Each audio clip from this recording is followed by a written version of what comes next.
What if the moment your plans fell apart was actually the moment your real life began? We spend our lives chasing control, trying to script the perfect story, but the truth? Life doesn't care about your script. It cares about your presence, your resilience, your ability to fall in love with the chaos. This isn't just about surviving the unexpected, it's about embracing it, accepting fate, and learning to love life, not in spite of its twists, but because of them. Stay with me, this might change the way you see everything.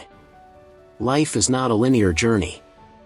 It twists and turns, surprises us with joys and tragedies, and often unfolds in ways that defy our expectations. For many, these deviations from the plan are sources of anxiety, disappointment, or even despair. Yet, the deepest wisdom and peace often come not from controlling every outcome, but from learning to embrace the unexpected, accept fate, and love life fully, just as it is. This philosophy echoes through ancient traditions and modern psychology alike. It's found in Stoicism, Buddhism, existentialism, and even the lives of those we admire most, not because they controlled their fate, but because they danced with it. When we embrace what we cannot control and choose to love the life we are living, not the one we imagined, we unlock a deeper sense of joy, resilience, and meaning. Human beings crave certainty. From early childhood, we are taught to set goals, make plans, and strive toward control over our environment.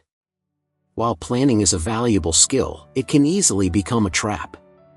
We fall into the illusion that if we plan enough, predict enough, or work hard enough, we can prevent misfortune and secure happiness. But life rarely cooperates with our blueprints. Jobs are lost. Relationships end. Illness strikes. Accidents happen.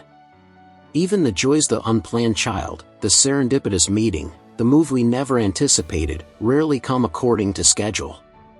The belief that life should go according to plan sets us up for suffering when it inevitably doesn't. The Stoic philosopher Epictetus famously said, "Some things are up to us and some things are not." Distinguishing between the two is the beginning of wisdom.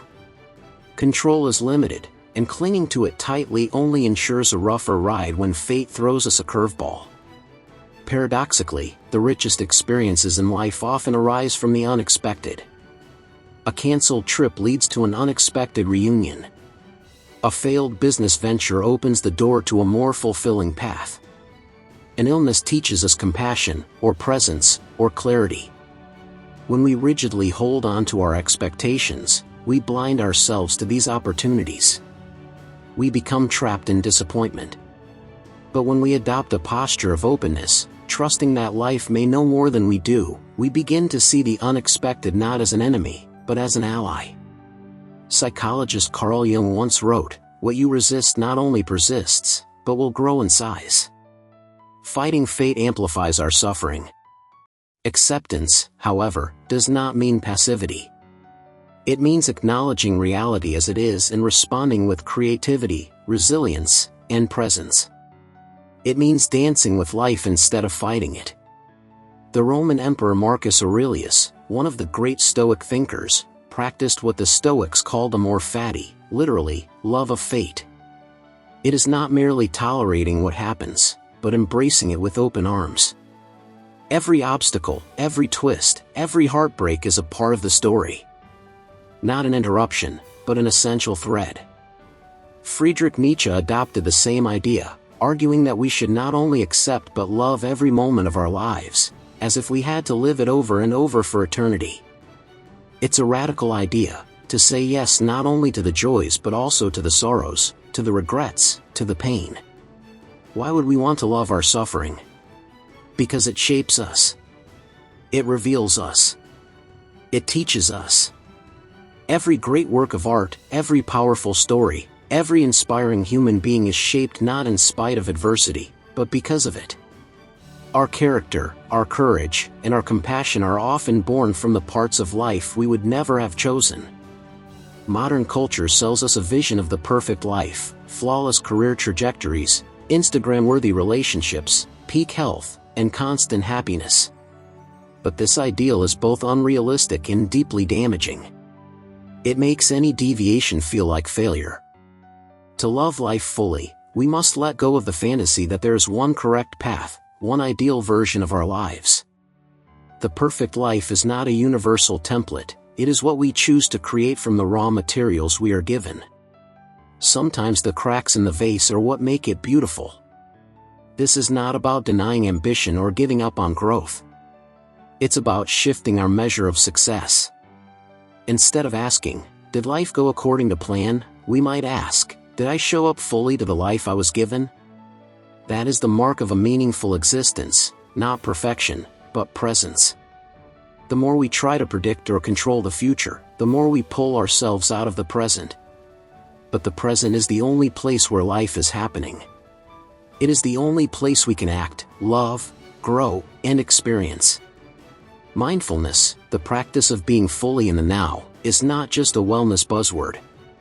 It is a radical act of rebellion against a culture obsessed with productivity and control. It says, "This moment is enough. I don't need to race ahead to find happiness. I can meet it here." When we embrace the unexpected, we also embrace presence. We learn to flow with life rather than against it. We become more adaptive, more compassionate, and more alive. We discover that uncertainty is not something to fear, but a space of possibility. Nature is a powerful teacher of acceptance. Trees bend in the wind. Rivers flow around rocks.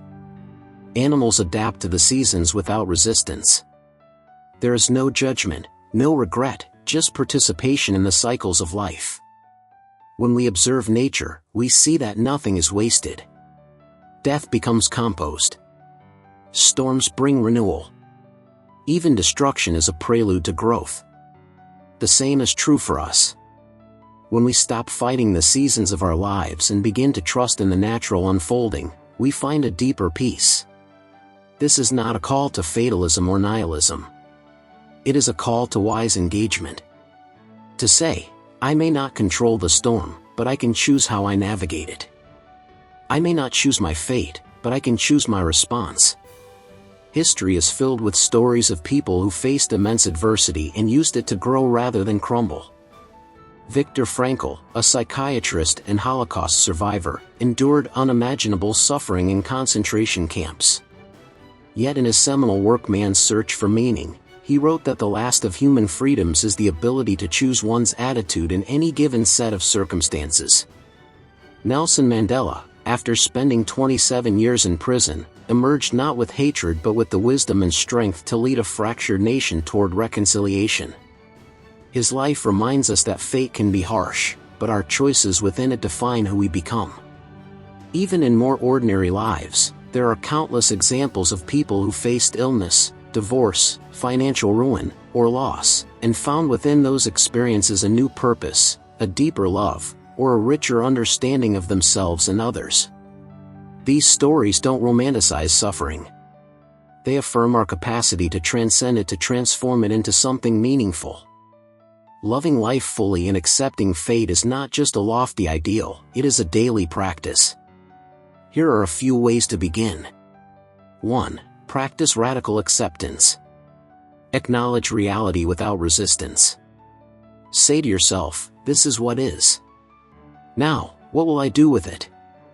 Acceptance doesn't mean approval, it means facing life honestly.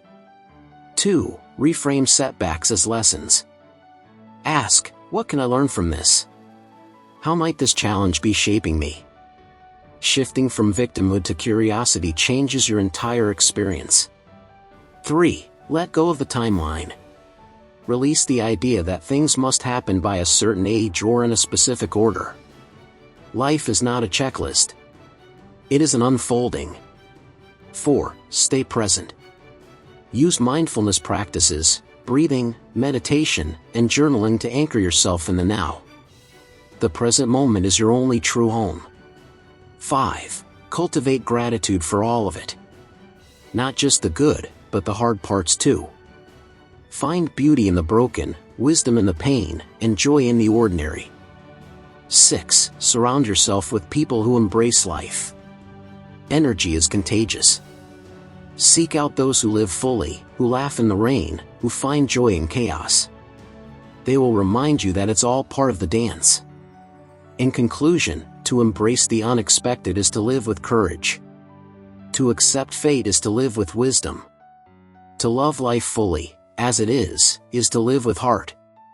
You may not have chosen every part of your story, but you can choose how you show up in it. You can choose to see the beauty in the broken, the light in the dark, the gift in the surprise. Life is not perfect. It is not predictable. But it is precious. The invitation is not to control it, but to be in it, fully, bravely, gratefully. Say yes to life. All of it. If you enjoyed this video, please like and subscribe to the channel for more content like this.